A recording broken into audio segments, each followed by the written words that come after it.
আসসালামু আলাইকুম সবাইকে পরন্ত বিকেলবেলা শুভেচ্ছা। আশা করছি ভালো আছেন। আসলে আমরা অপেক্ষা করছি আপনারা কে কোথা থেকে দেখছেন বা কোথা থেকে যুক্ত আছেন। সবচেয়ে বড় কথা হলো যে আর কয়েকটা দিন পরেই বেসরকারি শিক্ষকদের যে একটা অপেক্ষার পালা অথবা দুশ্চিন্তা এগুলো শুরু হবে। এগুলো আমরা দেখতে পাবো কয়েকটা দিন পর বলতে হচ্ছে ইতিমধ্যে শুরু হয়ে গেছে।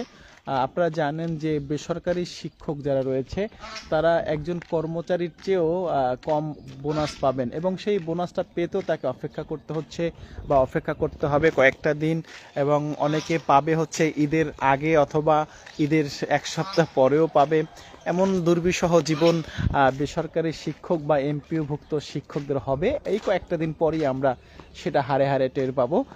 আরেকটি বিষয় আপনাদেরকে বলে রাখি, বেসরকারি শিক্ষকরা সবচেয়ে বেশি অবহেলিত এবং দুশ্চিন্তাগ্রস্ত এই পেশাজীবীর মাঝে।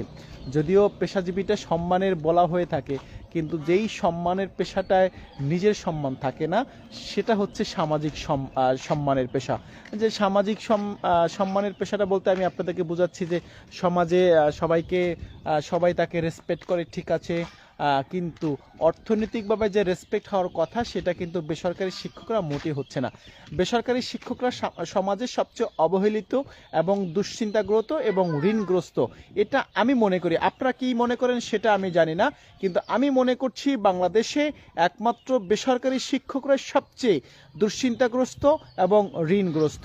বাংলাদেশে আমি বলবো 99.9 হচ্ছে বেসরকারি এমপিভুক্ত শিক্ষকরা ঋণগ্রস্ত, আর 1% হচ্ছে ঋণগ্রস্ত না, যারা মূলত প্রত্যেক সূত্র সম্পত্তির মালিক এবং অন্যান্যভাবেই কিন্তু মালিক হয়েছেন, তারা একমাত্র ঋণগ্রস্ত না। কিন্তু এছাড়া সবাই কিন্তু ঋণগ্রস্ত এবং সবাই কিন্তু একদম ঋণের যে ট্রাফ সেই ট্রাফে কিন্তু আটকা রয়েছে।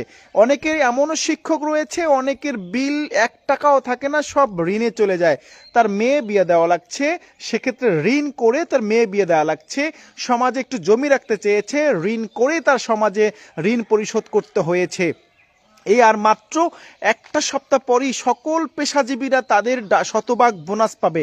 কিন্তু দুর্বিষহ বিষয় হলো এমপিওভুক্ত শিক্ষকরা 20% বোনাস পাবেন, 25% বোনাস পাবেন। এই বোনাস দিয়ে তার পিতামাতা, তার পরিবার পরিজন, তার সন্তান এবং নিজে, শ্বশুর শাশুড়ি এবং সমাজ মিলিয়ে তাকে মেনটেন করতে হবে। এ হচ্ছে এমপিভুক্ত শিক্ষকদের দুঃখ দুর্দশা।